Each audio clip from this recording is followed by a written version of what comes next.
Aleluia. Você pode se sentar. Uma boa noite. Eu me chamo Vitor. Sou casado com a Marina. Nós somos pais do Ber, do Luca e da Mavi. Que privilégio estarmos aqui com você, comemorando esses 89 anos da nossa igreja. Não importa se você chegou aqui há alguns meses, há 3 anos, 5, 10, 20 anos. Você está de parabéns hoje. Então eu queria convidar você a olhar para quem está do seu lado e que você diga assim: parabéns pelos seus 89 anos. E pode dizer assim: você está muito bem conservado. Afinal, a igreja somos nós, eu e você, o povo de Deus reunido. Nós somos hoje a Igreja Batista Monte Serra nesse tempo. Várias pessoas já passaram ao longo da história, da jornada dessa igreja, e Deus nos dá o privilégio de, nessa camada, sermos a Igreja Batista Monte Serra, completando seus 89 anos. Nossos amados Tércio e Martinha, eles estão em Marília, ministrando em uma conferência para famílias. Por isso não estão aqui, mas deixaram um recado de parabéns para mim e para você, pelos nossos 89 anos. E nós vamos assistir juntos esse recadinho que eles deixaram para a gente. Parabéns, nossa querida igreja, 89 anos. É um tempo de gratidão a Deus. Muitas histórias para a gente celebrar e dizer: Deus, muito obrigado. É verdade. Como é bom olhar para o passado com alegria e gratidão, mas olhar para o futuro sorrindo para os grandes e altos e mais profundos planos que Deus tem para nós. Amém. Deus tem usado muitas pessoas ao longo dessa história, muitos pastores, muitos discípulos. E nós somos tão gratos porque eles nos trouxeram até aqui. Mas esse tempo Deus tem nos concedido, nos convocado, nos chamado, contado conosco para o avanço do reino. Nós nascemos dentro de um endereço lá na Rua Silva Jardim, 785, no bairro Monte Serra. Mas já há alguns anos, mais de uma década, estamos agora neste endereço, Rua 18 de Novembro. Mas hoje já não estamos apenas em unidade, nos multiplicamos, né? Deus tem feito esse milagre de multiplicação. Então, parabéns para Monte Serra Aeroporto, parabéns para Monte Serra Gravataí, parabéns para Monte Serra Zona Sul, parabéns para Monte Serra Vale dos Sinos, Igrejinha, até Santa Cruz. Nós estamos celebrando tudo isso, porque o Senhor tem sido fiel, gracioso, né? É verdade. Como nós somos gratos ao Senhor por tudo que Ele tem feito. E nós temos Deus se manifestando, tanto no pátio do templo, como era na época de Atos, como de casa em casa. E a gente se alegra, porque nós temos vivido uma igreja de casa em casa, e invadindo Porto Alegre, grande Porto Alegre, com o amor do Senhor. É isso que nós queremos. Deus está usando sua vida, minha vida, nossa vida, de casa em casa, partindo o pão, celebrando as refeições com alegria de coração, com sinceridade de coração. Nós queremos que aquele relatório em Atos há de acontecer cada vez mais. A igreja cairá na simpatia do povo e nós veremos o Senhor acrescentando cada dia aqueles que estão sendo salvos para a glória dele. Amém. Multiplicação e milagre. Um feliz aniversário. Deus abençoe. Nós não estamos aí, mas nós estamos com o nosso coração juntamente a você. Amém. Nós louvamos a Deus. E a expectativa é que venham os 90 anos e que a multiplicação seja abundantemente de discípulos, de líderes, de casas e de igrejas para a glória de Deus nessa próxima década.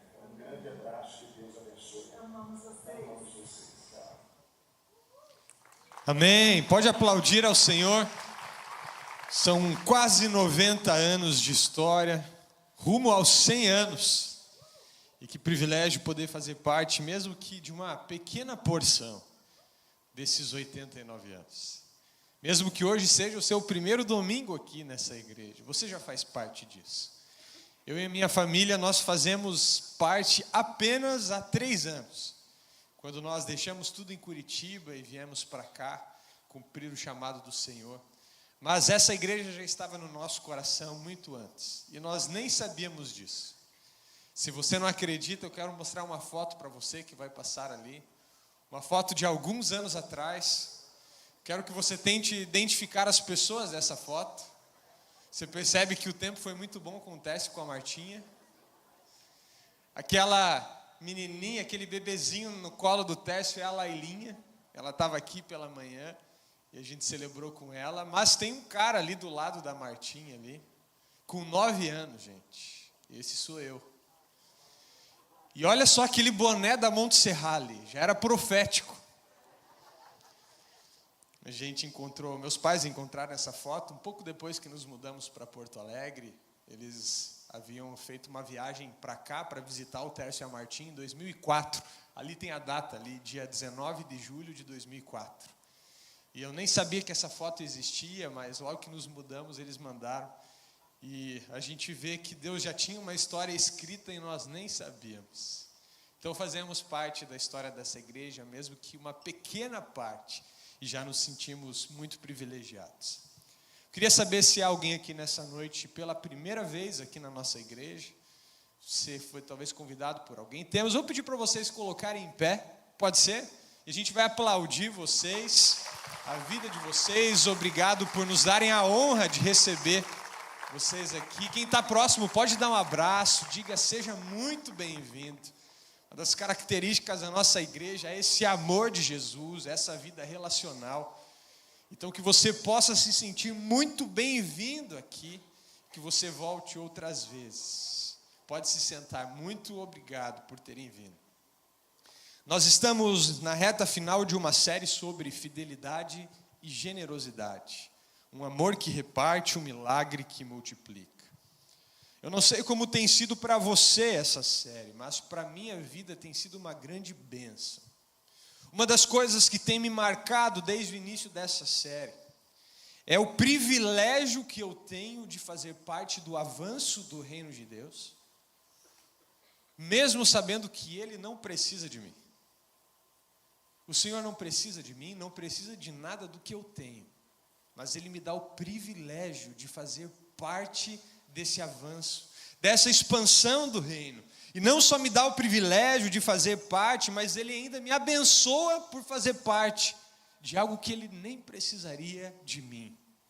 Que Deus maravilhoso, que Deus tremendo, que nos envolve nos projetos dEle, mesmo sabendo que somos falhos, frágeis e pecadores.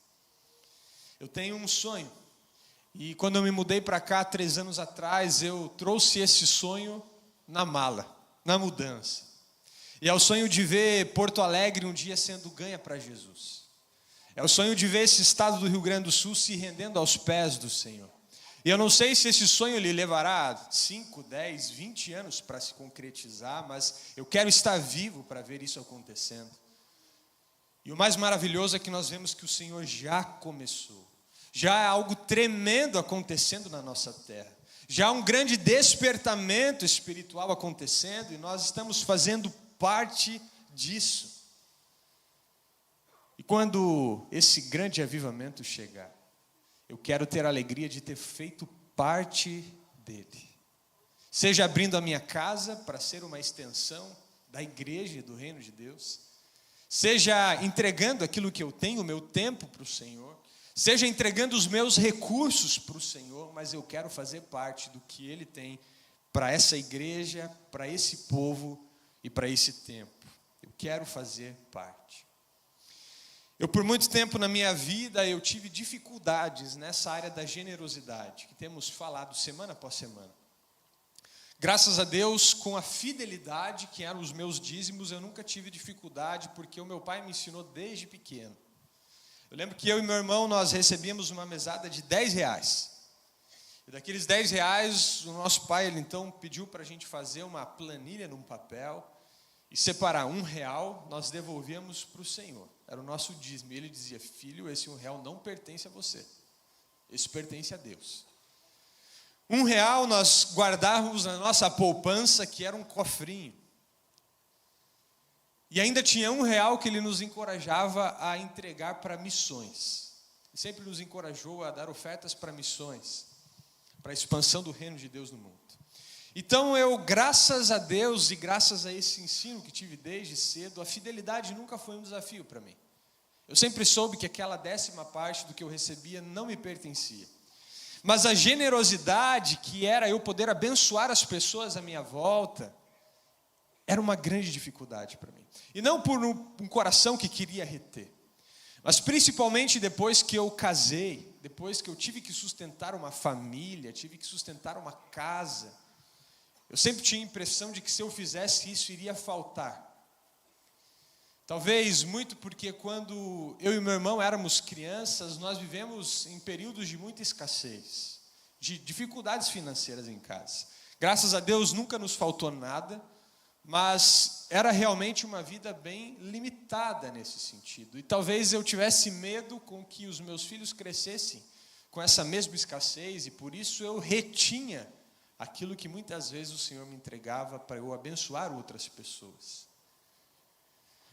Mas ao longo da jornada, o Senhor ele foi me mostrando que, na verdade, era um grande privilégio eu poder repartir aquilo que Ele entregava para mim. Que, inclusive, Ele me abençoava para que eu pudesse abençoar outros. Eu percebi que a raiz dessa falta de generosidade eram basicamente 2 coisas. A primeira era uma falta de confiança no Senhor. Eu não confiava de fato que o Senhor sustentaria aquilo que eu precisava. Eu muitas vezes fraquejava na minha confiança a Deus e queria confiar na força dos meus braços para entregar aquilo que eu precisava para sustentar minha família. Mas o segundo grande motivo que me fazia ter lutas e dificuldades nessa área da generosidade eram as vaidades da vida. Por isso eu quero falar um pouco com você nessa noite sobre vaidades, porque a vaidade, ela é uma grande inimiga da generosidade. Talvez você entenda por vaidade apenas cuidar de si mesmo, apenas uma questão estética, gostar de andar bem arrumado, de andar cheiroso. Mas a Bíblia, ela trata o tema da vaidade de forma muito mais profunda do que apenas essa questão estética. Essa é apenas uma das grandes questões que envolvem a vaidade. Mas o que a Bíblia nos diz sobre vaidade? O que Deus nos diz sobre vaidade através da sua palavra? Podemos tirar uns minutinhos para aprender um pouco de hebraico? Eu não sou um grande especialista em hebraico, então, aos meus amigos teólogos que possuem mais conhecimento na área, me perdoem, porque provavelmente eu vou falhar aqui nos termos, nas pronúncias. Mas de uma forma muito simples, eu quero compartilhar com vocês o que eu pude aprender no Antigo Testamento a respeito de vaidade. No Antigo Testamento existem 4 palavras que foram traduzidas em alguns versículos por vaidade. E por que nós precisamos entender o hebraico? Eu não poderia simplesmente trazer a tradução. Mas é que alguns termos, eles possuem uma profundidade tão grande na palavra de Deus, que se de fato nós não entendemos o que ela queria dizer, nós trazemos para conceitos muito simplistas. Então, quando nós falamos de vaidade, os autores, os escritores da Bíblia, porque você sabe que a Bíblia só tem um autor, que é Deus. Mas Deus usou aproximadamente 40 escritores para escrever cada um dos livros que hoje nós temos na mão. O Senhor inspirou esses homens para colocar em palavras aquilo que estava no coração de Deus. Então, quando nós entendemos o que é vaidade na Bíblia, nós entendemos o que Deus entende por vaidade. O primeiro termo em hebraico, que é traduzido por vaidade, é o termo revel. Revel, ele significa vapor, sopro. Esse é o termo mais usado no Antigo Testamento, o termo revel. Ele é o termo usado, por exemplo, no livro de Eclesiastes, que fala várias vezes sobre vaidade. Sempre que nós vemos no livro de Eclesiastes o termo vaidade, ou correr atrás do vento, ou não faz sentido, nada faz sentido, o termo lá no hebraico era revel. Ele queria dizer aquilo que não existe. É só um vapor.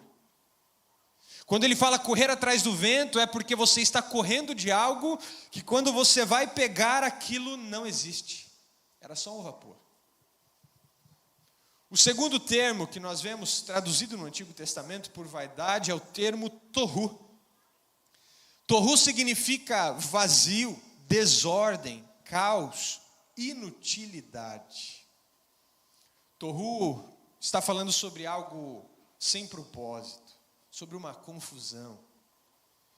Então, às vezes, a palavra de Deus vai traduzir vaidade, por vaidade, o termo tohu. O terceiro termo que vemos no Antigo Testamento é o termo shav. Shav significa mentira, falsidade ou inutilidade. É algo com falta de substância. Perceba a similaridade nos significados dessas palavras. E o quarto termo em hebraico é o termo rik, que significa vácuo, vazio, algo sem valor ou sem conteúdo. Perceba que, independente do termo utilizado no Antigo Testamento, que conhecemos por vaidade, o propósito é um só. É falar sobre coisas que não têm valor nessa terra, mas que nós achamos que tem. Por exemplo, quando vamos para um desses textos, que é Eclesiastes capítulo 1, eu vou ler alguns versos com você aqui em Eclesiastes 1, na versão NAA, diz assim: palavras do pregador, filho de Davi, rei de Jerusalém. Vaidade de vaidades, diz o pregador, vaidade de vaidades, tudo é vaidade. E aqui o termo é o revel, tudo é revel, tudo é sem sentido, tudo é um vapor. Por quê? Porque que proveito alguém tem de todo o seu trabalho com que se afadiga debaixo do sol? Geração vai, geração vem, mas a terra permanece para sempre. Se descemos um pouco, lá no verso 10, ele diz: será que existe alguma coisa de que possa se dizer, veja, isto é novo? Não há. Porque tudo já existiu em tempos passados, muito antes de nós. No verso 11 ele diz: já não há lembrança das coisas que se foram, e das coisas que ainda virão, também não haverá memória entre os que hão de vir depois delas. Então, compreendendo o que realmente a Bíblia quer dizer por vaidade, nós podemos tentar sintetizar isso em uma frase. E dizer que na Bíblia, ou seja, para Deus, vaidade é tudo aquilo que parece ter valor, mas é vazio, passageiro e inútil, pois não é eterno. Vaidade é tudo aquilo que nessa terra, que para nós seres humanos parece ter valor, mas por não ser eterno, é algo vazio, é algo passageiro, portanto é inútil.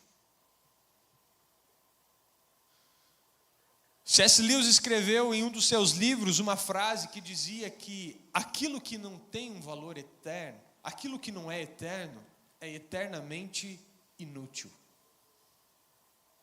O que ele estava querendo dizer é: tudo aquilo que não tem um valor eterno é vaidade. Tudo aquilo que não produz um valor para a eternidade não faz sentido. É correr atrás do vento. É querer buscar algo que não existe. Se a mensagem de hoje já acabasse aqui, só com a palavra de Deus e com o conceito desse termo vaidade, eu acredito que eu e você já teríamos muito para refletir sobre as nossas vidas. Sobre tudo que temos buscado e que é vaidade. Não tem valor eterno. Queria que você refletisse em 3 perguntas sobre vaidades na nossa vida. A primeira pergunta é: eu estou investindo meu tempo nas coisas eternas ou estou correndo atrás de fumaça que logo se dissipa?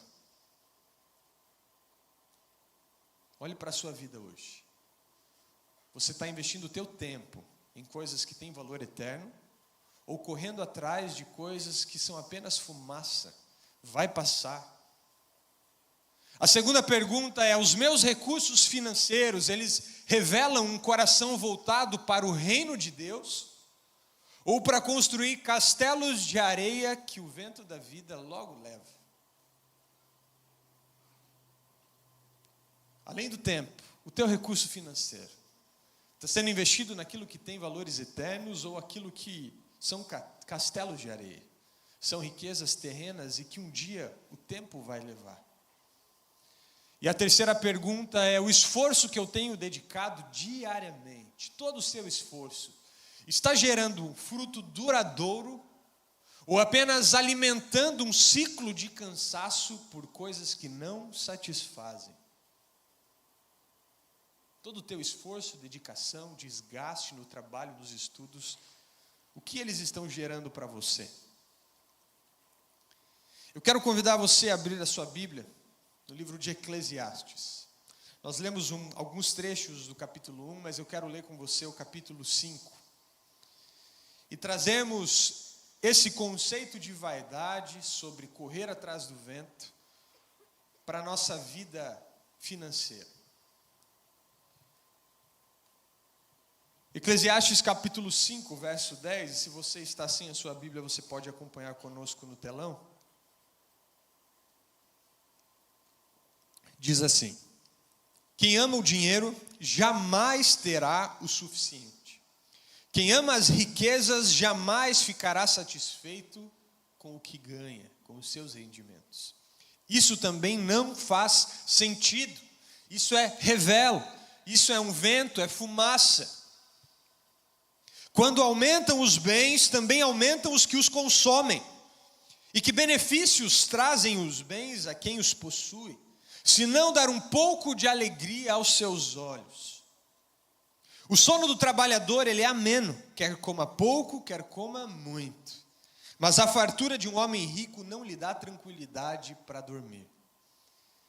Há um mal terrível que eu vi debaixo do sol: riquezas acumuladas para a infelicidade do seu possuidor.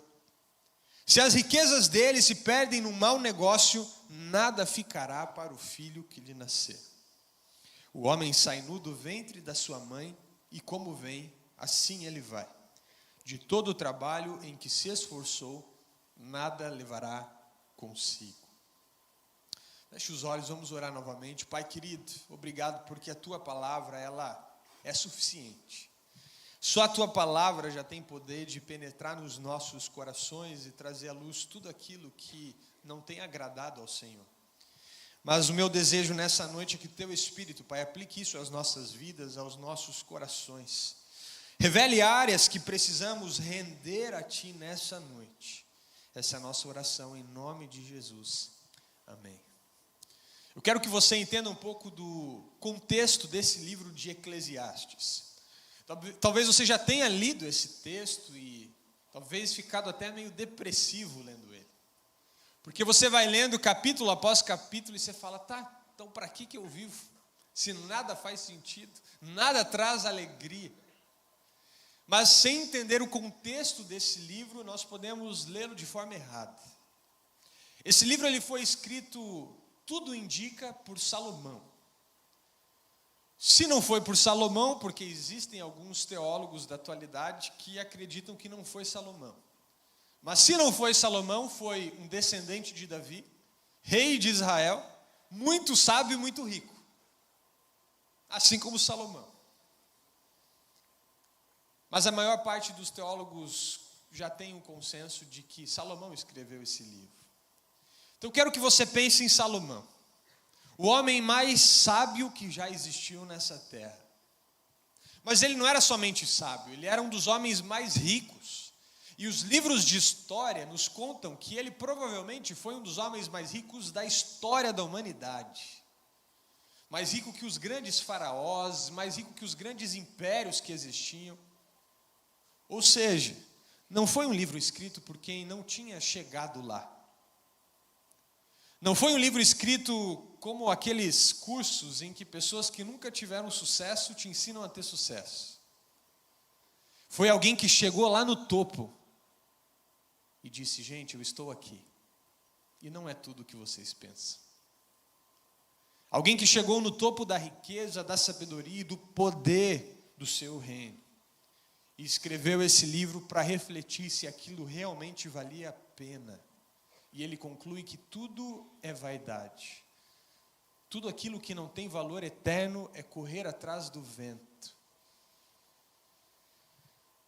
Salomão entendeu que vaidade é aquilo que parecia ter valor, mas era vazio, era inútil, era passageiro, porque não tinha valor eterno. E é nesse contexto que Salomão então escreve esse livro. Ele percebeu que as riquezas não podiam dar sentido à sua vida.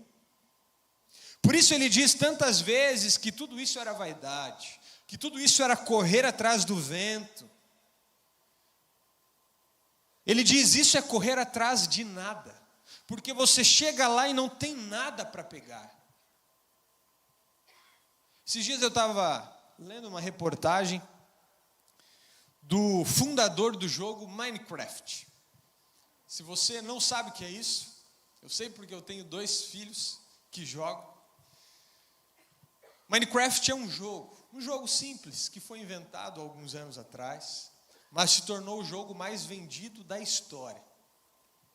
E o fundador desse jogo, ele vende esse jogo para a Microsoft por 2,5 bilhões de dólares. Esse jovem, então, ele pega esse dinheiro, ele compra a mansão mais cara de Los Angeles na época por 70 milhões de dólares. Ele compra diversos carros de luxo, mas chega um momento em que ele entra em depressão. Sabe por quê? Porque ele achou que ele ia chegar lá, que um dia ele ia chegar lá, mas quando ele chegou e tentou pegar, ele viu que não tinha nada. Aquilo não tinha valor. Aquela mansão de 70 milhões, um dia ele percebeu que não valia nada. Era correr atrás do vento. Os carros que ele tinha já não traziam a felicidade que ele imaginava. Então ele entrou em profunda depressão. Nada daquilo podia entregar algo que somente Jesus pode preencher na nossa alma. E esse é o grande problema quando achamos que estamos correndo atrás de algo que nem existe. Uma outra mensagem que o livro de Eclesiastes nos traz é que ele não foi escrito para apenas um público socioeconômico. Porque Salomão ele dá conselhos para pessoas extremamente ricas, com abundância em recursos, mas ele dá conselhos também para pessoas muito simples, camponeses da época, agricultores. Ou seja, ele não é um livro apenas para um público, é para mim e para você. Para podermos entender o que a Bíblia nos ensina sobre a vaidade e sobre aquilo que estamos investindo a nossa vida. Nesse texto nós temos o privilégio de nos sentarmos à mesa com Salomão e ouvimos dele alguns conselhos para a nossa vida. Um dos conselhos que Salomão nos dá, primeira lição que eu vejo nesse texto é que tudo começa no nosso coração. Tudo começa no coração. O problema nunca foi o dinheiro. O problema nunca foi riqueza. O problema sempre esteve no coração humano. No verso 10 ele diz: quem ama o dinheiro jamais terá o suficiente. Ele diz: quem ama as riquezas jamais ficará satisfeito com o que ganha. Por isso, essas coisas não fazem sentido. Quando o dinheiro e as riquezas são usados para as vaidades na nossa vida, é sinal que passamos a amar o dinheiro. Passamos a servir ao dinheiro. E aí começa o problema. Porque aí chegou no nosso coração. Já não tem a ver com o nosso bolso. 1 Timóteo capítulo 6, verso 10 vai dizer que o amor ao dinheiro é a raiz de todos os males. Algumas pessoas, por cobiçarem o dinheiro, desviaram-se da fé e se atormentaram a si mesmas com muitos sofrimentos. Perceba que o problema é o coração.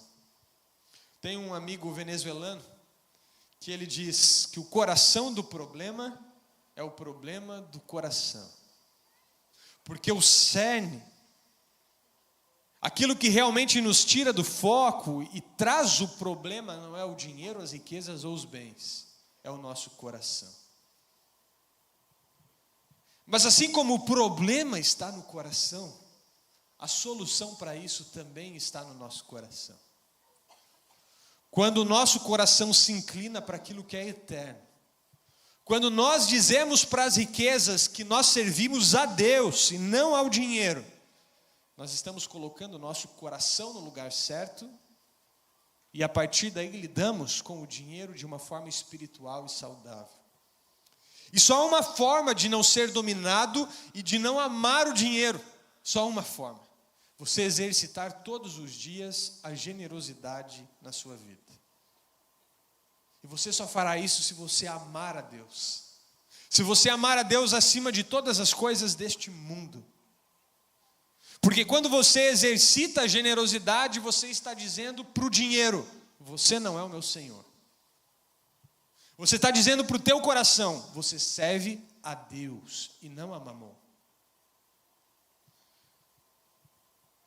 Em Mateus 6, capítulo 6, verso 24, Jesus ele nos diz que ninguém pode servir a dois senhores, pois odiará um e amará outro. Você se dedicará a um e esquecerá o outro. Vocês não podem servir a Deus e ao dinheiro. E aqui dinheiro, o termo original é mamon, que era o Deus das riquezas. Nós não podemos servir a Deus e a um outro Deus. E a única forma de fazer isso é amar a Deus com todo o nosso coração e praticar a generosidade. Perceba que no texto, no verso 10, ele fala duas vezes: quem ama o dinheiro, quem ama as riquezas. Ou seja, você percebe que o amor ao dinheiro faz com que você nunca fique satisfeito com o que você tem. Terça-feira, na oração dos homens, eu reparti a mensagem, eu fiz uma pergunta para os homens. Eu perguntei: vocês conhecem alguém que diga: eu estou plenamente satisfeito com o meu salário, eu não preciso de mais, eu já ganho o suficiente, eu já tenho o suficiente? Sabe por que é tão raro conhecer pessoas que pensam assim? Porque o coração delas está no dinheiro e nas riquezas. Então jamais vai ser o suficiente. Um dos irmãos me procurou logo depois da oração e disse assim: na hora que você fez essa pergunta, o Senhor me perguntou: quando será suficiente para você? Porque a nossa suficiência não pode estar no que eu tenho de bem material, mas no que eu tenho de espiritual. Queridos, se Jesus não for o suficiente para você, nada será. Se você não entender que você é um peregrino nessa terra, se você não entender que nada que tem aqui nos pertence e que nós estamos só de passagem, você vai se apegar demais a essa terra. Você vai se apegar demais a esse mundo. E isso vai fazer com que nada seja o suficiente. Não importa qual é o seu salário, não importa quais são os bens que você tem, não será suficiente. Mas é possível pessoas que respondam essa pergunta: sim, eu recebo o suficiente. E eu vou te dizer, são pessoas que não têm um salário tão grande. Muitas dessas pessoas têm apenas o necessário para a sua sobrevivência, mas elas estão plenamente satisfeitas com o que recebem. Sabe por quê? Porque a satisfação delas não está nisso, está no Senhor. Só uma forma de estarmos satisfeitos com o que temos e amar ao Senhor de todo o nosso coração, e Ele ser o Senhor da nossa vida. O autor John Bunyan, ele escreveu um livro chamado O Peregrino. O Peregrino é um grande sucesso, ele é o segundo livro mais vendido do mundo, fica apenas atrás da Bíblia. E nesse livro, John Bunyan, ele escreve a história de um jovem que está num trajeto rumo à cidade celestial.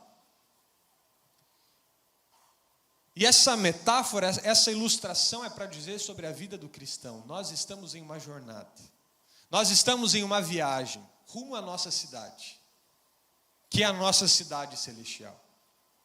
Todo o resto aqui é passageiro, é temporário, por isso somos peregrinos nessa terra. E nas palavras de John Bunyan, a vida do cristão é uma peregrinação, um caminho estreito rumo à cidade celestial. A vida do cristão é uma peregrinação. Nós somos peregrinos nessa terra. Será que muitas vezes a gente não se esquece disso? E por isso os nossos olhos começam a focar demais naquilo que é terreno. E deixamos de olhar para a nossa cidade celestial, para onde estamos indo. Existe um objetivo, uma linha de chegada, e não é nesse mundo.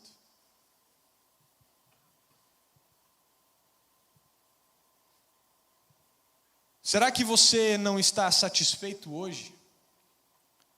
Porque você tem buscado nas coisas erradas essa satisfação? Quando eu era pequeno, meu pai ele fazia várias viagens missionárias para a África. Toda vez que ele voltava, ele trazia algumas fitas, alguns DVDs, com filmagens que ele fazia naquelas viagens. E algo era impressionante para mim e para o meu irmão, pequenos, crianças, assistindo aquelas imagens. A alegria daquelas crianças naqueles projetos. Eles adoravam ao Senhor com tanta alegria. E o meu pai contava daqueles cultos que não acabavam nunca. Ele falava que tinham cultos que começavam à noite e acabavam no outro dia de manhã. Alguns nem de manhã acabavam, eles continuavam o resto do dia e já emendavam com outra noite. Você sabe por que eles faziam isso com tanta alegria? Porque Jesus era a única coisa que eles tinham. Agora nós temos tanta coisa na nossa vida que Jesus é apenas mais uma. Por isso não gastamos as nossas vidas na presença de Deus.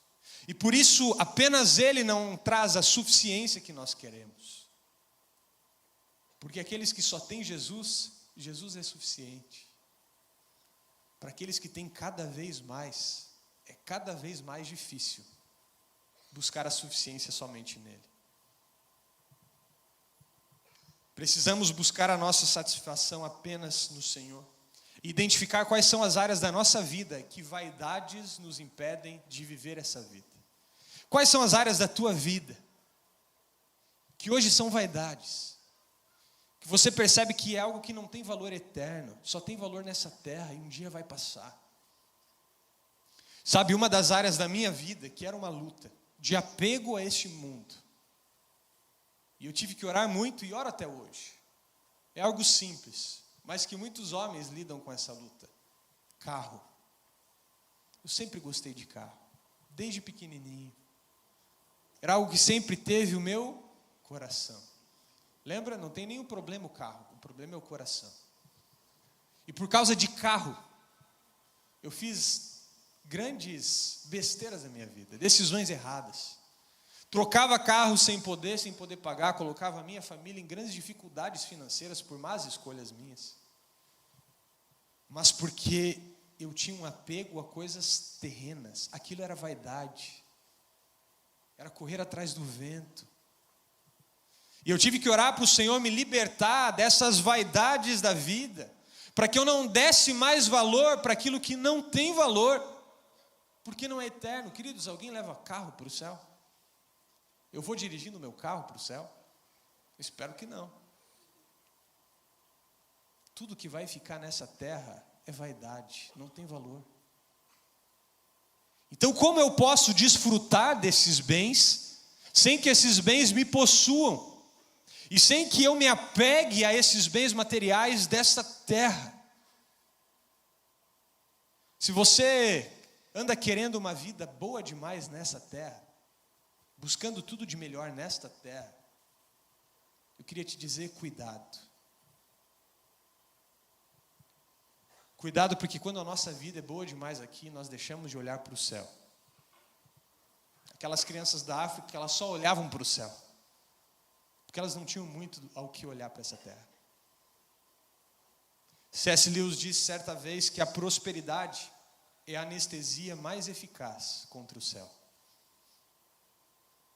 A prosperidade é a anestesia mais eficaz contra o céu. Por quê? Porque ela vai te anestesiar. Eu tenho uma boa casa, eu tenho um bom carro, uma boa profissão, eu tenho conseguido cada vez mais e eu esqueço que eu não sou dessa terra. Eu esqueço que eu sou só um peregrino aqui. E que eu estou indo para a cidade celestial. Eu estou indo para algo que é eterno. E essas coisas aqui não têm valor. Mas quando nós temos, elas nos anestesiam. Então cuidado. Mais uma vez, o problema não são os bens, as riquezas, mas é o nosso coração. Onde está o nosso coração? Se nós entendemos que a nossa casa não é aqui, nós conseguimos de fato ter o nosso coração no lugar certo em relação às riquezas. Sexta-feira nós tivemos aqui a nossa vigília do SDA. Quem estava aqui na vigília do SDA? Uma turma boa. Para você que não sabe o que é isso, nós tivemos uma vigília dos ministérios de adolescentes e jovens da nossa igreja, mas que não foi apenas a nossa igreja, várias igrejas da cidade se reuniram para buscar a Deus juntos. Veja que coisa maravilhosa, que movimento de unidade o Senhor tem nos permitido viver nesse tempo. E eu estive aqui e foi um verdadeiro encontro com Deus. A presença de Deus foi manifesta, foi algo tremendo. Eu estava conversando com um dos pastores da cidade. Em uma dessas conversas sobre assuntos aleatórios, ele trouxe uma história. Ele compartilhou uma história que ele conheceu de um casal de missionários que saiu dos Estados Unidos para ir até uma outra região, para ali atuarem como missionários, para cumprirem a missão de fazer discípulos e espalhar o evangelho num novo local. Então eles deixam a sua casa antiga e vão para uma casa nova, aonde eles iam dedicar as suas vidas ao Senhor. E eles vão de barco, isso já tem muitas décadas que aconteceu, eles foram de barco para esse novo local, e quando eles estão chegando, eles veem várias pessoas esperando com uma faixa bem grande, e eles começam a se alegrar. Que alegria, estão nos esperando. Estão nos esperando. Prepararam uma faixa. Mas quando aquele casal chega perto, eles percebem que não era para eles. A faixa era para outra pessoa. E eles percebem que ninguém estava os esperando ali. Eles ficam muito frustrados com as pessoas, mas principalmente com Deus. Como Deus permitiu que isso acontecesse? E eles então vão para essa nova casa, e aquele rapaz, ele sai, e ele fala, eu preciso fazer algumas coisas, e a esposa diz, mas eu vou ficar em casa. E ele então encoraja ela, bom, já que você vai ficar em casa, ora.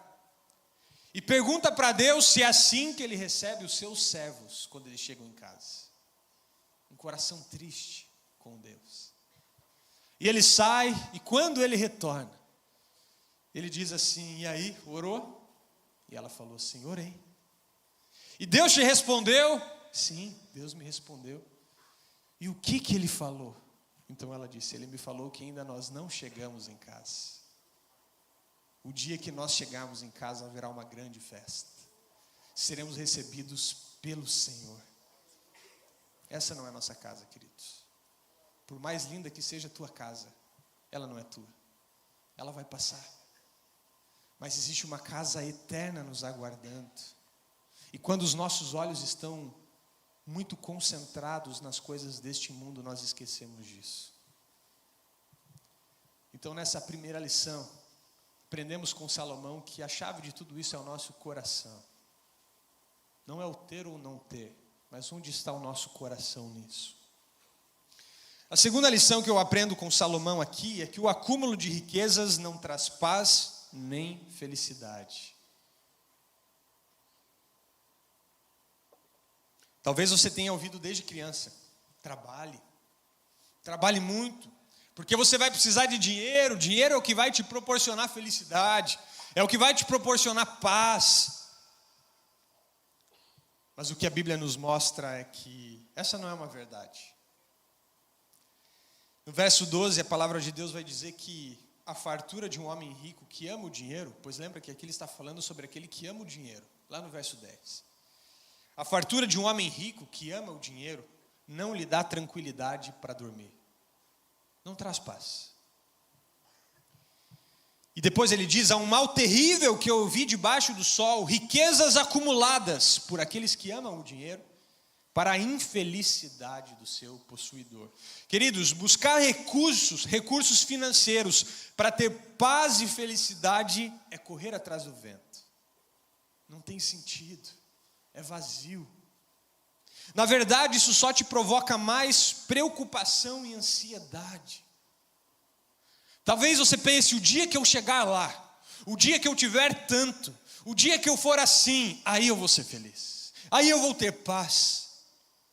Sabe, eu tive uma experiência alguns anos atrás, em uma célula lá em Curitiba, uma célula de empresários, e que um dia um empresário, o mais experiente de todos eles, e o que tinha mais bens de todos eles, ele ainda não tinha entregue a sua vida para Jesus.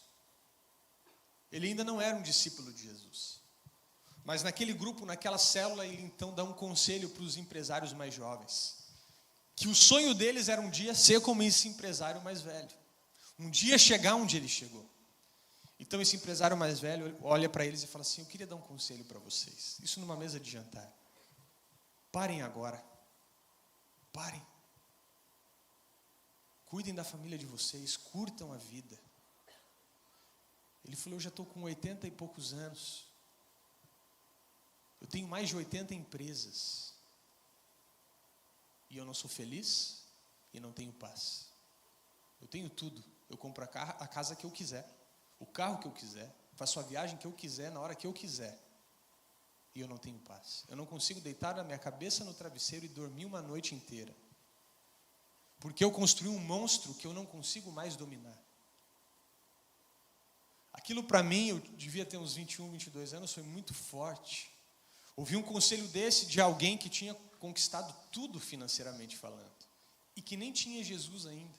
Então a palavra dele só veio com dor e tristeza, porque ele ainda estava conhecendo um Jesus que preencheria aquele vazio que ele sentia. Isso só mostra que não adianta correr atrás dessas coisas, porque elas não nos trarão felicidade e paz. 2 Timóteo vai nos dizer sobre isso. Paulo escreve: não ponham a sua esperança na incerteza da riqueza. E perceba que aqui ele não fala que o problema é a riqueza. O problema é você colocar a sua esperança em algo que é incerto.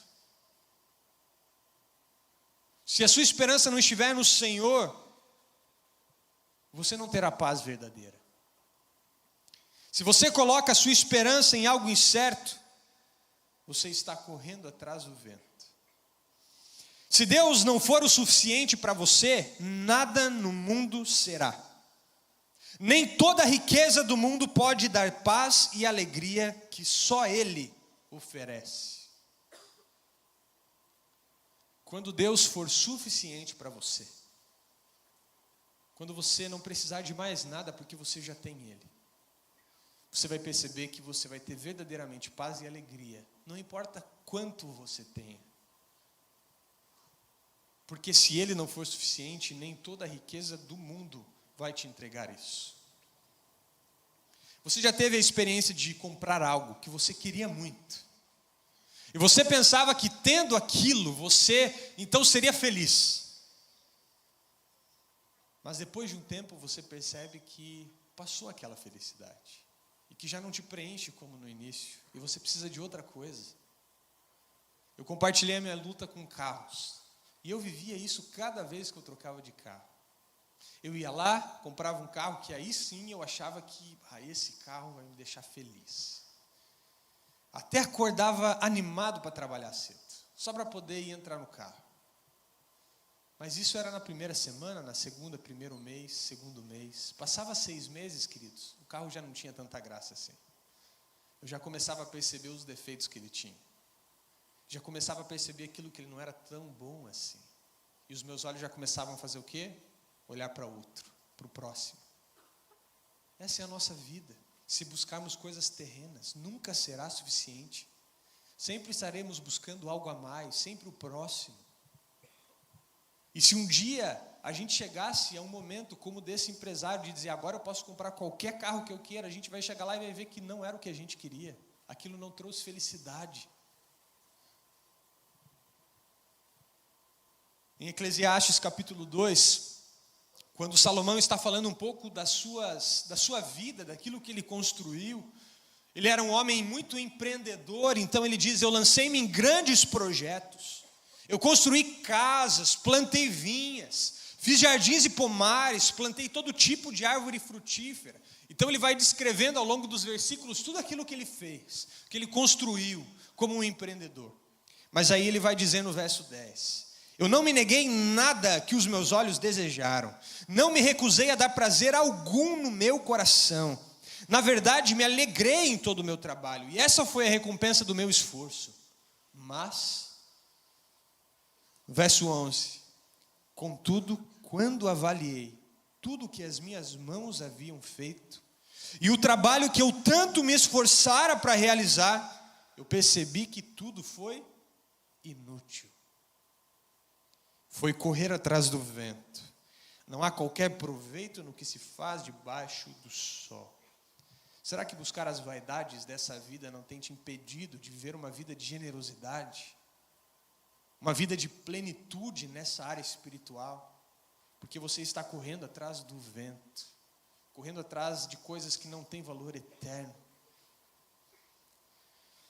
No ano passado veio um coral aqui na nossa igreja, o coral Atoto, um coral da África, um projeto social para órfãos, que acolhe órfãos na África, em Uganda.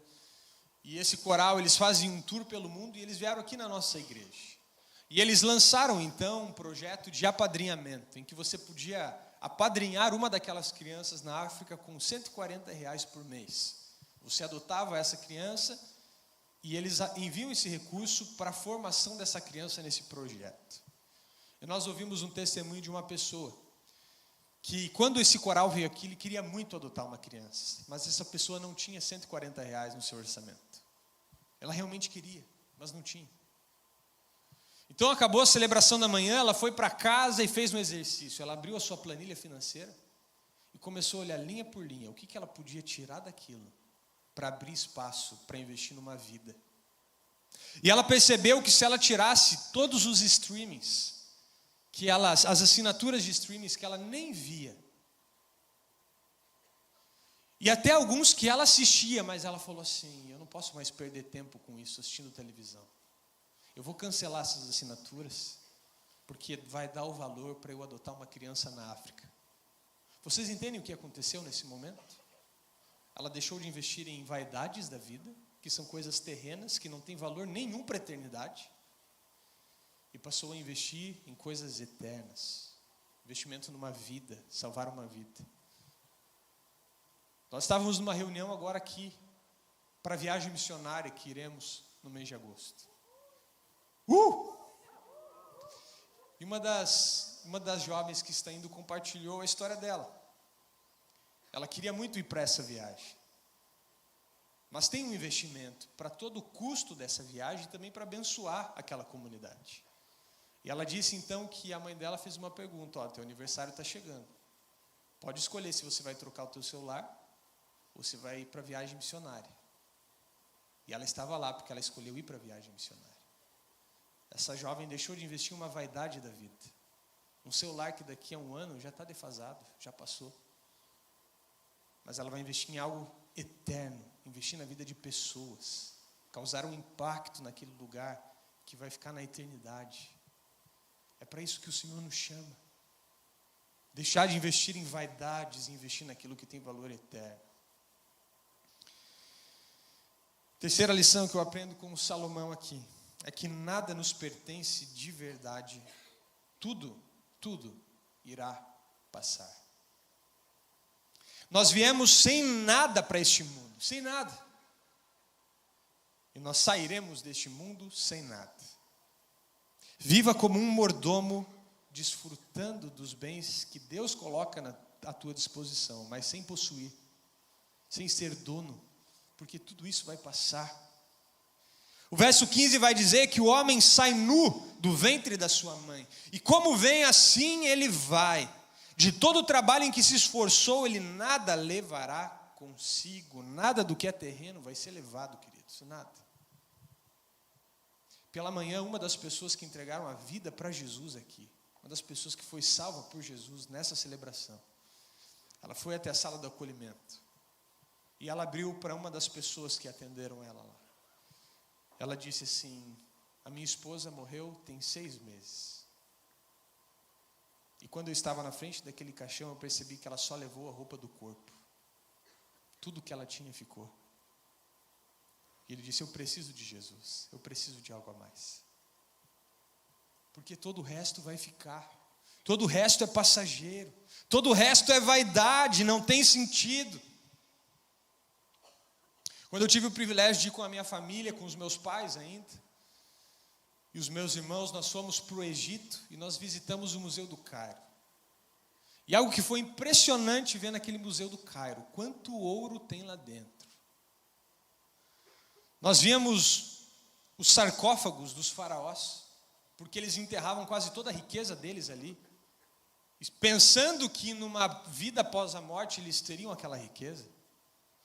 E nós víamos aqueles sarcófagos, alguns tinham 7 camadas de sarcófagos, todos de ouro puro. Mas logo depois você encontrava a múmia daquele faraó. Ele estava lá. E todos os bens passaram.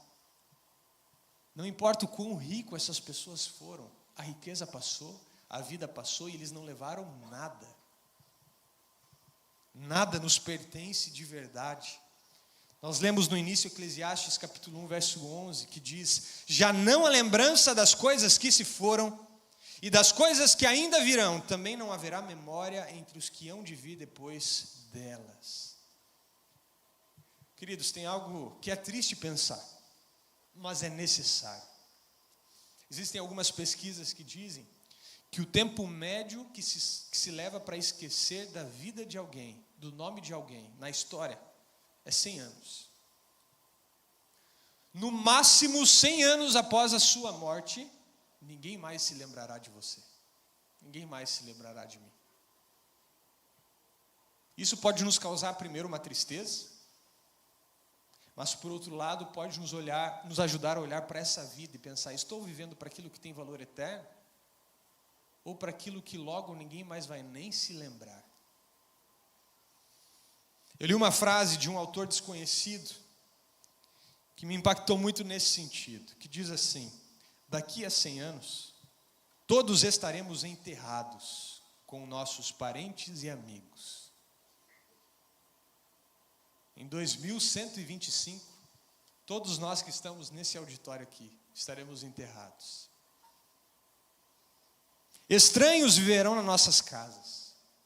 Estranhos terão tudo que hoje é nosso. Todas as nossas propriedades serão de pessoas que sequer nasceram ainda. Os nossos descendentes nem se lembrarão de nós depois da nossa morte. Alguns poucos se lembrarão por um pouco de tempo, mas logo depois será apenas um retrato na estante de alguém. Ou hoje, um post no Instagram. Mas isso é só por um tempo, porque isso não será duradouro. Se pudéssemos, nesse momento, pensaríamos o quão tolo é querer ter tudo. Trocaríamos esse tudo por viver mais. Trocaríamos esse tudo por desfrutar de passeios que nunca tivemos, de abraços que nunca demos, do amor que não compartilhamos com pessoas. Esses momentos que encheriam as nossas vidas de alegria, mas nós desperdiçamos dia após dia. Mas ainda há tempo de mudar. Não o desfecho, porque esse nós não temos o controle. Mas há tempo de mudar o trajeto, investindo naquilo que é eterno, investindo naquilo que levaremos para a eternidade, e não nas coisas terrenas, nas vaidades desta vida. Você conhece essa pessoa que vai aparecer na tela? Alguém conhece? Esse homem, ele foi um empresário, um banqueiro. E no ano de 1812, esse homem, ele salvou os Estados Unidos de um colapso financeiro, numa guerra que aconteceu em 1812. Esse homem, ele era tão rico que sozinho ele patrocinou os Estados Unidos naquela guerra. Ele sustentou toda a guerra com seus próprios recursos. Ele é considerado o primeiro multimilionário da história dos Estados Unidos. E esse outro rapaz, você conhece? Alguém já ouviu falar? Esse homem, ele fazia parte de uma família alemã muito rica, no século XIX. A riqueza dessa família, deste homem, hoje é estimada na casa das centenas bilhões de dólares. Alguns materiais de estudo vão dizer que, na verdade, seriam trilhões de dólares que ele teria em valores corrigidos. Sabe o que esses homens têm em comum? Quase ninguém mais lembra deles. Sabe o que mais eles têm em comum? Toda a riqueza que eles construíram passou. Tudo que eles construíram, todo o patrimônio, todos os bens, todas as empresas, todas as construções, nada existe mais. Eu não conheço a vida desses homens para dizer se eles não investiram em valores eternos. Mas as coisas terrenas que eles construíram passaram. Mas e esse homem? George Miller, você conhece?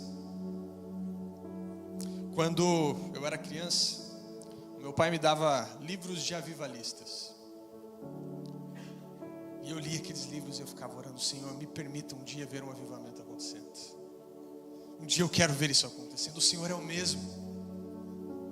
E um dos primeiros livros que eu li foi sobre George Miller, um dos maiores homens de oração que esse mundo já conheceu.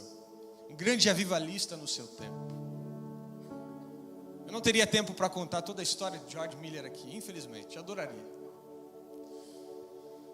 Mas o que eu quero dizer é que esse foi um homem que gastou a sua vida e investiu tudo o que ele tinha, construindo riquezas eternas e não terrenas. Ele se converteu aos 20 anos, fundou um instituto de educação cristã e um instituto para apoiar missionários, mas foi no ano de 1836 que ele de fato começou um ministério que ele entendeu que era o ministério dele: cuidar de órfãos. E ele abriu o primeiro orfanato em Bristol, na Inglaterra.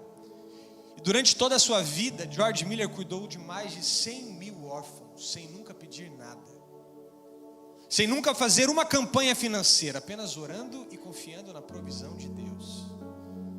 Ele fundou 5 grandes orfanatos.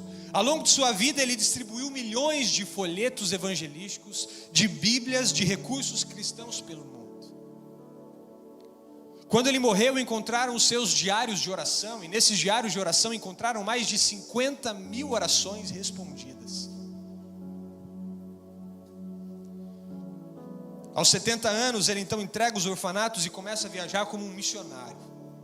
E ele prega então mais de 6.000 vezes em 42 países diferentes, até que o Senhor o chama aos 87 anos. Mas o grande destaque para mim da vida de George Miller é que foi alguém que nunca acumulou riquezas. Ele doou centenas de milhares de libras que passavam pela sua mão na época do orfanato, mas ele nunca reteve nada para ele. Ele tinha milhares de crianças sob sua responsabilidade e milhares de pessoas contribuíram financeiramente, mas ele frequentemente dava tudo o que ele recebia. Nos últimos anos da vida de Miller, isso conta no seu livro, ele já nem recebia salário fixo. Todo o salário que ele recebia, ele devolvia para o orfanato que ele cuidava.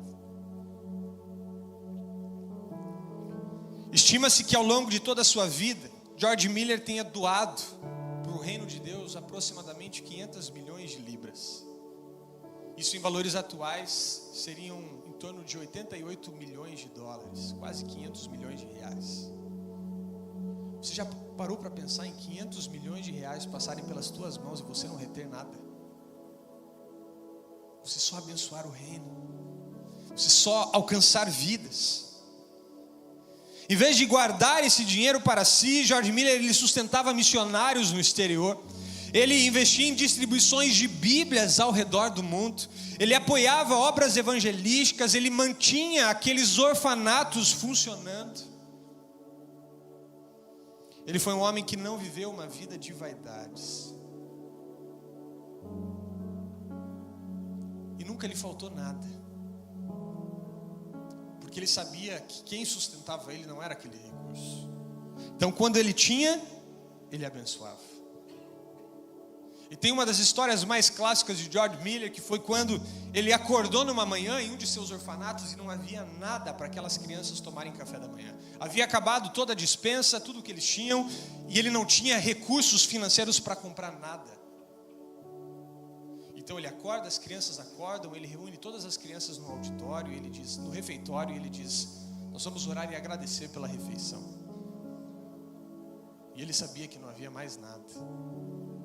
Então ele está orando, agradecendo por aquele café da manhã, e de repente batem na porta. E quando ele abre a porta, é o padeiro da cidade. Ele diz: Senhor Miller, Deus me acordou às 2 horas da manhã e mandou eu fazer pães e trazer para o Senhor. Então ele entrega os pães quentinhos e fresquinhos e alimenta todas as crianças daquele orfanato. E ele então ora para agradecer. Enquanto ele está orando, agradecendo pelo pão, batem na porta de novo.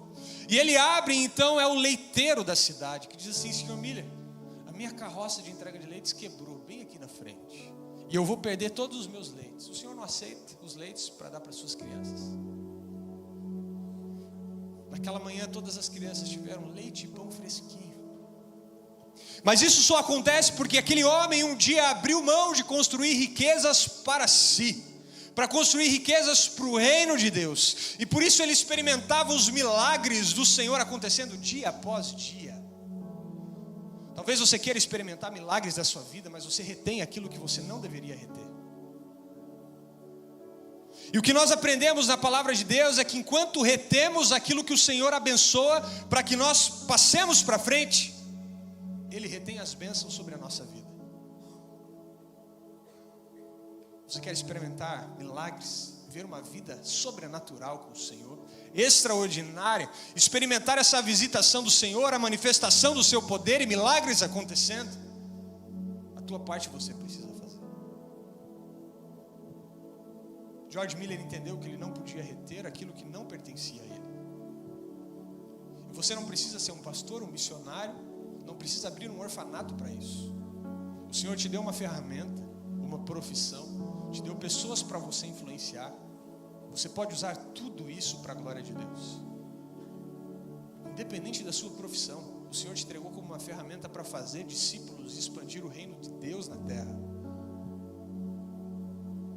Se você não está fazendo isso, é porque talvez você está olhando apenas para aquilo que é material e terreno. Nós servimos a um Deus de milagres. O Deus que é dono do ouro e da prata, Ele não precisa de nada de nós, nada.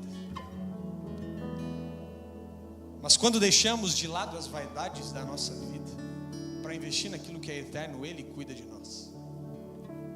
Paulo escreveu em Filipenses que Deus, meu Deus, Ele suprirá todas as necessidades de vocês de acordo com as suas gloriosas riquezas em Cristo Jesus. Que riquezas nós podemos confiar mais? Nas nossas? Ou na riqueza daquele que é o dono do ouro e da prata? Eu quero concluir dizendo que o livro de Eclesiastes, ele não tem como objetivo nos deixar depressivos, como se nada fizesse sentido. Porque o grande tema de Eclesiastes é uma vida sem temer a Deus. Uma vida sem temer a Deus não faz sentido. Uma vida sem temer ao Senhor é correr atrás do vento. Uma vida sem temer a Deus, sem amar o Senhor, é vaidade. Tudo que você construir é pó, é vento. Mas Ele nos diz que aquele que vive uma vida amando o Senhor, temendo o Senhor, esse sim tem paz e alegria de verdade. Esse sim consegue construir coisas que Ele diz: isso aqui me trouxe realização, isso aqui me deixa satisfeito, isso aqui tem valor eterno, porque eu vivo uma vida confiando naquele que provê tudo o que eu preciso. Nós temos falado sobre a nossa vida financeira nessa série. Muitas vezes nós tememos a Deus em várias outras áreas, mas nessa área a gente quer lidar sozinho. Tema ao Senhor nessa área, que Ele vai te abençoar. Ame ao Senhor acima de todas as outras coisas deste mundo, que Ele vai acrescentar tudo o que você precisa. Salmos 23, versículo muito conhecido. O Senhor é meu pastor e nada me faltará. Mas sabe uma paráfrase desse versículo que eu gosto muito? É uma que diz: o Senhor é meu pastor. Se eu não tenho, eu não preciso.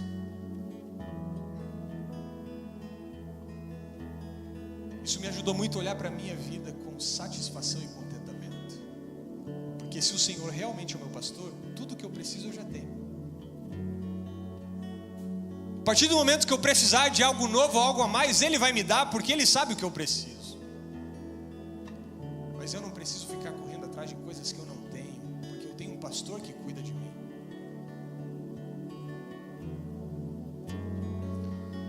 Meu desejo é um dia na minha vida poder viver como Paulo. Paulo um dia escreveu em Filipenses capítulo 3 como ele ressignificou a sua vida. E no verso 7 ele vai dizer: o que para mim era lucro eu passei a considerar como perda por causa de Cristo. Ou seja, Paulo está dizendo: tudo aquilo que antes eu achava que tinha valor, eu entendi que não tinha valor nenhum, era vaidade. Tudo aquilo que eu considerava importante nessa vida, mas que era terreno, só tinha valor nessa terra, não tinha valor eterno, eu vou considerar como perda, por causa do amor de Cristo, que é algo eterno. Ele vai dizer no verso 8 que ele considera tudo como perda e como esterco, para poder ganhar a Cristo e ser encontrado nele. Olha que algo forte.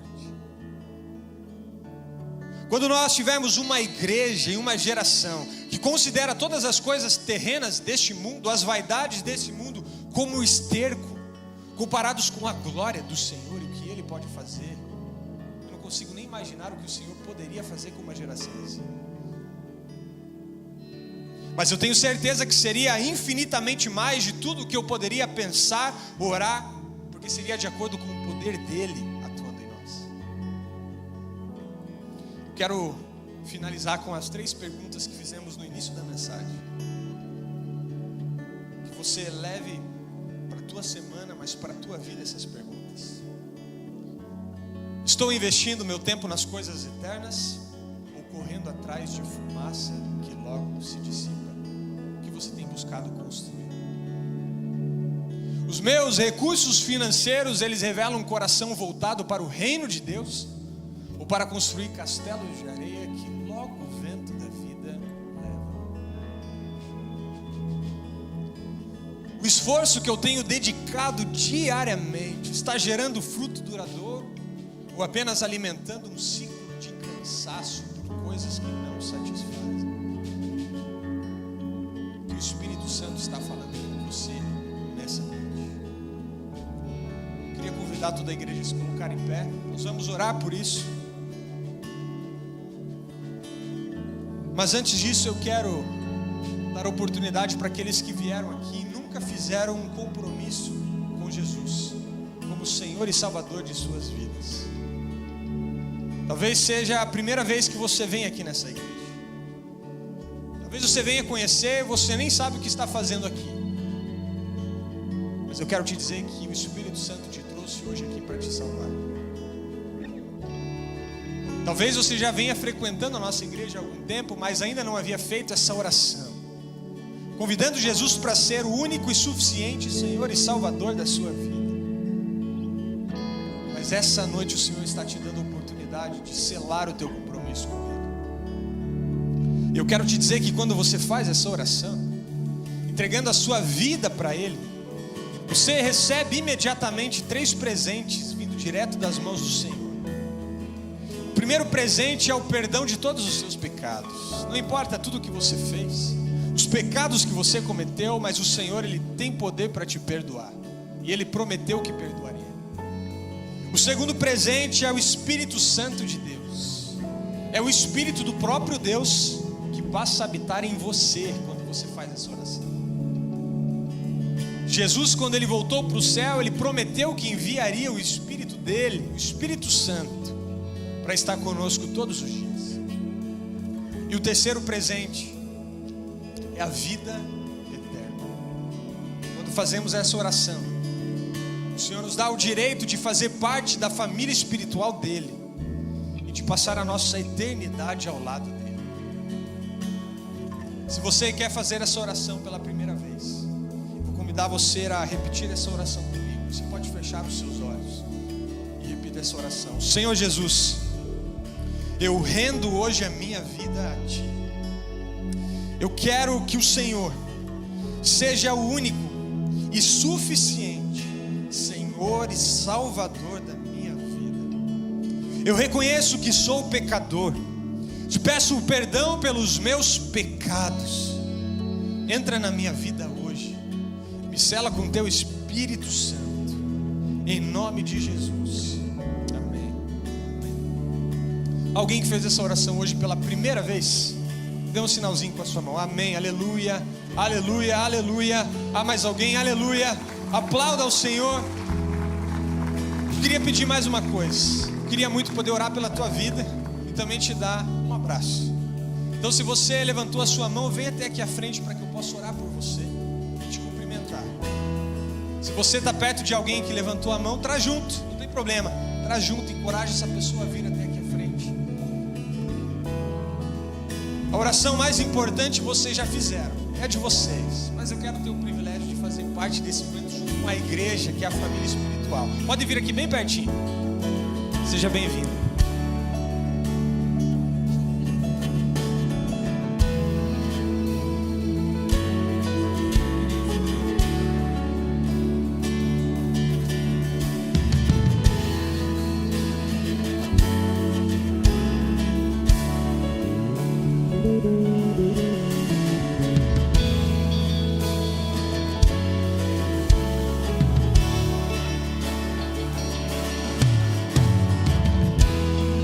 Alguém que eu não cumprimentei aqui, eu queria convidar você que é líder de célula, para você vir aqui à frente também, abraçar uma dessas pessoas, orar junto com eles, conduzi-los depois da nossa oração. Então, se você é líder de célula, pode vir aqui à frente, para estar juntos nesse momento.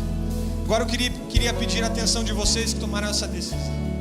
Nós cremos que hoje é o dia mais importante da vida de vocês, porque é quando vocês nasceram de novo. Um dia nós nascemos biologicamente, recebemos uma data de nascimento, mas hoje é o dia em que vocês nascem de novo, agora espiritualmente, recebem uma nova data de nascimento, nascimento espiritual de vocês.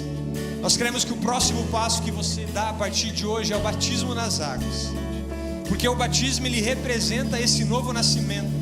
Nós nascemos de novo agora em Jesus. Eu vou orar pela vida de vocês. A minha oração não tem poder algum. O mesmo Deus que me ouve, ouve vocês todos os dias, na casa de vocês, no quarto de vocês. E Ele pode falar com vocês através da palavra que Ele deixou. Amém? Pai querido, obrigado, Senhor, porque nessa noite mais uma vez houve salvação na Tua casa. Obrigado porque o Senhor tem levantado novos discípulos, Pai, por Teu reino, acrescentado a Tua família espiritual, Pai. Pessoas que estavam perdidas e encontraram Jesus nessa noite. Que em nome de Jesus o Senhor os cele com Teu Espírito Santo agora. Que eles recebam, Pai, o Teu Espírito e saibam que a partir de hoje eles não caminham mais sozinhos. O Senhor está dentro deles, habitando neles agora todos os dias. Pai, os ajuda a caminhar todos os dias nessa jornada contigo. Que eles possam se integrar, Deus, nessa família espiritual e avançar a cada dia em maturidade espiritual. Eu abençoo a vida deles como discípulo dessa igreja, junto com a Tua igreja aqui, impondo as mãos. Nós os abençoamos, em nome de Jesus. Amém. Eu queria fazer mais um pedido. Nós temos uma salinha que foi preparada para você, para te ouvir. Eu não conseguiria orar por todos vocês nominalmente, mas ali temos pessoas que querem ouvir vocês, saber se tem algum pedido de oração e também entregar um presentinho para vocês.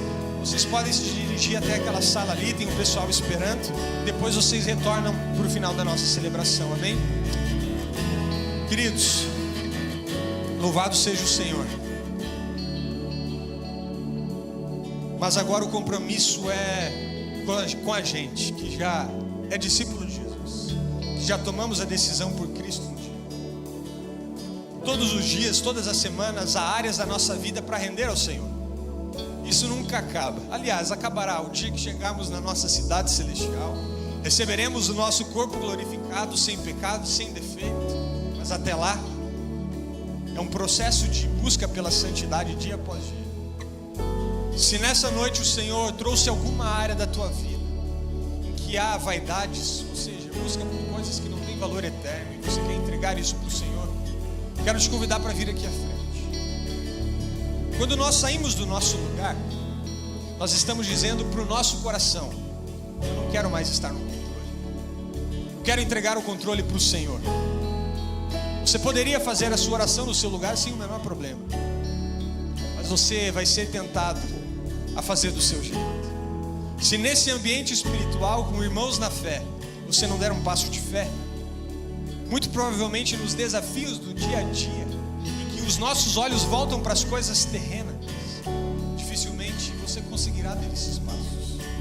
Eu quero te encorajar, enquanto nós cantamos essa música, que você venha até aqui à frente e faça a sua oração de compromisso com o Senhor, de áreas da sua vida para render a Ele, de vaidades que você precisa entregar para buscar aquilo que tem valor eterno. E no final nós vamos orar juntos. Então você pode vir até aqui à frente enquanto você adora ao Senhor.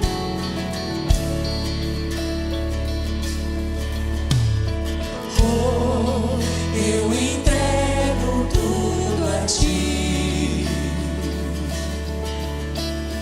Oh, eu entrego tudo a Ti. Oh, eu entrego tudo a Ti.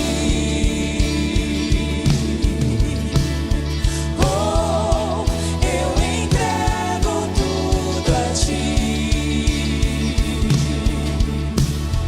És minha força, és minha herança.